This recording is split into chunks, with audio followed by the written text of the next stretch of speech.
അപ്പൊ പിന്നെ ഇത് ഒന്നും സെറ്റ് ആവാത്ത ആളെ വേണോ കല്യാണം കഴിക്കാൻ? അങ്ങനെയൊന്നുമില്ല. പിന്നെ എങ്ങനെയാ? ഇപ്പൊ എന്റെ മനസ്സിൽ അങ്ങനെ പ്രണയം അതൊന്നും ഇപ്പൊ ഇല്ല.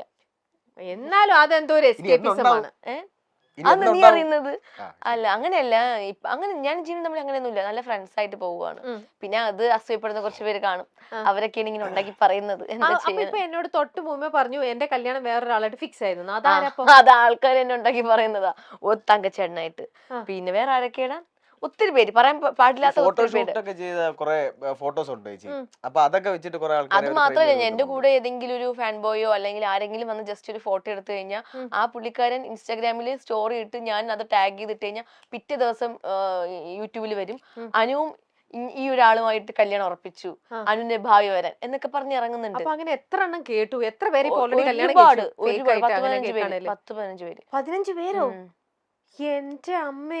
അതുകൊണ്ട് ഞാൻ പിന്നെ അതൊന്നും മൈൻഡ് ചെയ്തില്ല. അപ്പൊ ജീവനാണെങ്കിൽ ഇങ്ങനെ എത്ര പേരോട് കിട്ടിയെന്നുള്ള ഇത് കിട്ടിയിട്ടുണ്ട്? ഒത്തിരി പേര്. ആണല്ലേ? നമ്മൾ ഈ ഷോർട്ട് ഫിലിംസും ഈ ഫോട്ടോഷൂട്ടൊക്കെ ചെയ്യുമ്പോ അങ്ങനെ വരും. പക്ഷെ ഇതിപ്പോ സത്യമായിട്ടും നിങ്ങളിപ്പം ഒരുമിക്കാൻ കൂട്ടാക്കുന്നില്ല? നമ്മൾ നല്ല ഫ്രണ്ട്സ്. എനിക്ക് ജീവന്റെ ഭാഗത്തുനിന്ന് ഒരു നല്ലൊരു ഇതുണ്ട്. പക്ഷെ എപ്പോഴും ഞാൻ വീണ്ടും ചോദിച്ചപ്പോൾ ജീവൻ അനുമോൾ അങ്ങനെ അങ്ങ് അവോയ്ഡ് ചെയ്ത് വിടുകയാണ് ജീവന്. പറയടാ, അങ്ങനൊന്നും ഇല്ല. അതല്ലേ പറഞ്ഞോണ്ടിരിക്കുന്നത്, അങ്ങനൊന്നും ഇല്ല. ശരി, എന്നാ അങ്ങനെയൊന്നും ഇല്ലെങ്കിൽ അങ്ങനെയൊന്നും ഇല്ല, പോട്ടെ. അപ്പൊ ഞാൻ വിചാരിച്ചു ശരിക്കും ഇപ്പൊ കല്യാണം നിങ്ങളുടെ ഡേറ്റ് തീരുമാനിച്ചു എന്നാട്ടോ വിചാരിച്ചു. ഡേറ്റ് ഇങ്ങനെ നവംബർ 24-25 കല്യാണം എന്നുള്ളത് അങ്ങനെ പറഞ്ഞിട്ടുണ്ട്. ഇത്ര ഉണ്ടായത് അതിൽ നിന്നാണ് ഒരുപാട് ഇതായത്. കാരണം ഞാൻ ഐശ്വര്യ രാജീവ് പുള്ളിക്കാരുടെ കല്യാണത്തിന് പോയിട്ടുണ്ടായിരുന്നു. ഇപ്പൊ കഴിഞ്ഞ മാസമായിരുന്നു കല്യാണം. ആ ടൈമില് ഞാനും ഷിയാസിക്ക ആതിര മാധവും കൂടെ റിസപ്ഷൻ കഴിഞ്ഞ് ഇറങ്ങിയ സമയത്ത് മീഡിയക്കാർ ചോദിച്ചു എപ്പോഴാ കല്യാണം എന്ന് ചോദിച്ചു.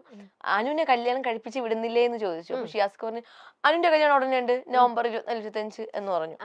അപ്പം ഞാൻ പെട്ടെന്ന് ശരി അങ്ങനെ തന്നെ ഇരിക്കട്ടെ. പിന്നെ ചോദിക്കത്തില്ലല്ലോ മീഡിയക്കാർ, എവിടെ ഇനാഗുറേഷന് പോയാലും ഏതെങ്കിലും ഒരു പ്രോഗ്രാമിന് പോയാലും ഏതെങ്കിലും ഫംഗ്ഷൻ എന്ത് പോയാലും മീഡിയക്കാർ ആദ്യം ചോദിക്കുന്നത് എന്നാ അനുവിന്റെ കല്യാണം, എന്നാ അനുവിന്റെ കല്യാണം, എന്നാ അനുവിന് കല്യാണം. ഇവരൊന്നും ചോദിക്കില്ല, പുതിയ പ്രോജക്റ്റിനെ പറ്റി ചോദിക്കില്ല, ഒന്നിനെ പറ്റിയും ചോദിക്കില്ല.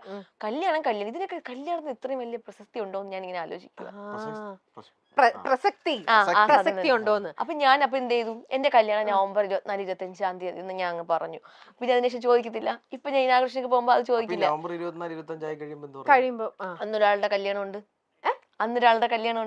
ആരുടെ? എന്റെയോ? എന്റെ കല്യാണം നീ അറിയത്തില്ലേ? അന്ന് ഒരു ആർട്ടിസ്റ്റിന്റെ കല്യാണം ഉണ്ട്. അത് ഞാൻ എന്താ പറയാ പുറത്തു വിട്ടിട്ടില്ല. അനു വിവാഹത്തിന്റെ തലേദിവസം മാത്രമാണ് തന്റെ വിവാഹമാണ് നാളെ എന്ന് തുറന്നു പറഞ്ഞത്. അതും അനുമോൾ എവിടെ വെച്ചാണ് വിവാഹം, ആരെയാണ് വിവാഹം കഴിക്കുന്നത് എന്നൊന്നും വ്യക്തമാക്കിയിട്ടിരുന്നില്ല. ആ ഒരു കാര്യങ്ങളും തന്റെ വിവാഹത്തെക്കുറിച്ചുള്ള ഒരു സന്തോഷം, ഡ്രസ്സ് എടുക്കുന്നതോ തയ്പ്പിക്കാൻ കൊടുക്കുന്നതോ ഓർണമെന്റ്സ് എടുക്കുന്നതോ മേക്കപ്പിനെ കുറിച്ചോ അങ്ങനെ ഒരു കാര്യങ്ങളും വിവാഹമാണെന്ന് പോലും, വിവാഹമാണെന്നോ വിവാഹത്തെ പറ്റിയുള്ള ചുറ്റും നടക്കുന്ന ഒരു കാര്യങ്ങളും അനു ആരോടും പങ്കുവച്ചിരുന്നില്ല. അതുപോലെ തന്നെ അനുവിന്റെ ഒപ്പമുള്ളവരും ഈ വിവരങ്ങളൊന്നും തന്നെ പുറത്തു വിട്ടിരുന്നില്ല. എന്നാൽ വരൻ ഭുവനേശ്വർ ആണെന്ന് ഏതാനും ദിവസങ്ങൾക്ക് മുൻപ് ആരാധകർ എങ്ങനെയോ മണത്തറിഞ്ഞിരുന്നു. എന്താണെങ്കിലും കല്യാണം താൻ പുറത്തു പറയാത്തതിന് കാരണം തന്നെ പലർക്കും ഇഷ്ടമില്ല എന്നും അങ്ങനെയുള്ള സന്തോഷകാര്യങ്ങളൊക്കെ പറഞ്ഞാൽ തനിക്ക് ഇവളായി വരും എന്നുള്ളൊരു വിശ്വാസം അനുവിനുണ്ട്. അതുകൊണ്ട് തന്നെയാണ് പുറത്തു പറയാത്തതെന്നും വിവാഹം തന്റെ സന്തോഷമാണ്, തന്റെ സ്വകാര്യമായൊരു സന്തോഷമാണ് വിവാഹം. അത് നശിപ്പിക്കാൻ തന്നെ ഇഷ്ടമില്ലാത്തവർ ശ്രമിക്കും. ആ ഇഷ്ടമില്ലാത്തവർ ശ്രമിക്കുന്നത് കൊണ്ടാണ് താൻ ആ ഒരു കാര്യം പുറത്തു പറയാത്തത്. തന്നെ ഇഷ്ടമുള്ളവർക്കും തന്നെ സ്നേഹിക്കുന്നവർക്കും വേണ്ടി കാര്യങ്ങളെല്ലാം ഇനി പങ്കുവെക്കുമെന്നും അനു പറയുന്നുണ്ട്. വിവാഹത്തെക്കുറിച്ചുള്ള ഒരു സൂചനകളും അനു പുറത്തുവിട്ടിരുന്നില്ല. കഴിഞ്ഞ ദിവസങ്ങളിലെല്ലാം അനുവിന്റെ വിവാഹത്തെ പറ്റി പല ചർച്ചകളും വരുമ്പോഴും അത് എപ്പോഴത്തെയും പോലെ ഒരു ചർച്ച മാത്രമാണെന്നാണ് എല്ലാവരും കരുതിയത്. ഭുവനേഷ് രാജേന്ദർ എന്നാണ് വരന്റെ മുഴുവൻ പേര്. നടനും മോഡലുമാണെന്ന് ഇൻസ്റ്റഗ്രാം ബയോയിൽ പറയുന്നു. ചെന്നൈയിലെ പ്രമുഖ സമ്പന്ന കുടുംബത്തിലെ അംഗമാണ് ഭുവനേഷ് എന്നാണ് റിപ്പോർട്ടുകൾ.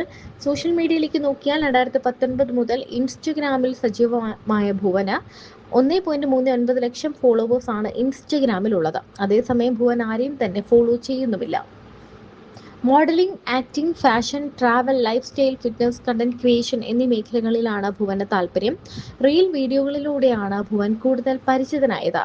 അനുവിന്റെയും ഭുവന്റെയും പ്രണയ വിവാഹമാണോ എന്നത് വ്യക്തമല്ല. തന്നെ സ്നേഹിക്കുന്നവർക്കും തന്റെ നല്ലത് ആഗ്രഹിക്കുന്നവർക്കും വേണ്ടി എല്ലാ വിശേഷങ്ങളും തന്റെ യൂട്യൂബ് ചാനലിലൂടെ പങ്കുവെക്കുമെന്നാണ് അനുമോൾ പറയുന്നത്. വെറുക്കുന്നവർക്ക് എല്ലാ വിവരങ്ങളും നേരത്തെ കിട്ടേണ്ട എന്ന് കരുതിയാണ് കല്യാണത്തെക്കുറിച്ചോ വരനെക്കുറിച്ചോ ഒന്നും വെളിപ്പെടുത്താത്തത് എന്നും അനുമോൾ പറയുന്നുണ്ട്. 3-4 വർഷത്തോളമായുള്ള ചോദ്യത്തിന് ശരിക്കും പറഞ്ഞാൽ ഇപ്പോഴാണ് ഉത്തരം കിട്ടിയത് എന്നാണ് പറയുന്നത്. ശരിക്കും പറഞ്ഞാൽ ഒരു സർപ്രൈസ് തന്നെയായിരുന്നു അനുവിൻ്റെ വിവാഹം. ലൈഫ് സ്റ്റൈൽ ഫിറ്റ്നസ് ഒക്കെ ഇഷ്ടപ്പെടുന്ന എന്തായാലും ഒരു നടനല്ലാതെ ആരെങ്കിലും ആയിരിക്കും അനുവിനെ വിവാഹം കഴിക്കുന്നതെന്ന് ആരും ചിന്തിച്ചിരുന്നില്ല. അനുമോളുടെ അടുത്ത ബന്ധുക്കൾ ഒരു 50-ൽ താഴെ ആളുകൾ മാത്രമാണ് ഗുരുവായൂർ ക്ഷേത്രത്തിൽ വെച്ച് നടന്ന വിവാഹത്തിൽ പങ്കെടുത്തത്. നടൻ സുരേഷ് ഗോപി എത്തിയത് വലിയ രീതിയിൽ തന്നെ ചർച്ചയായി മാറിയിരുന്നു. MP-യും നടനുമായ സുരേഷ് ഗോപി എത്തിയിരുന്നു. താലി കെട്ടിയതിനു ശേഷം വധൂവരന്മാർ സുരേഷ് ഗോപിയുടെ അനുഗ്രഹം വാങ്ങി. അധികം ആളുകളെയൊന്നും താൻ വിവാഹത്തിന് ക്ഷണിച്ചിട്ടില്ല. ഏറ്റവും വേണ്ടപ്പെട്ട വളരെ കുറച്ചു പേർ മാത്രമേ ഉള്ളൂ. വിളിക്കാനാണെങ്കിൽ ലക്ഷക്കണക്കിന് ആളുകൾ ഉണ്ടെന്നാണ് അനുമോൾ പറഞ്ഞത്.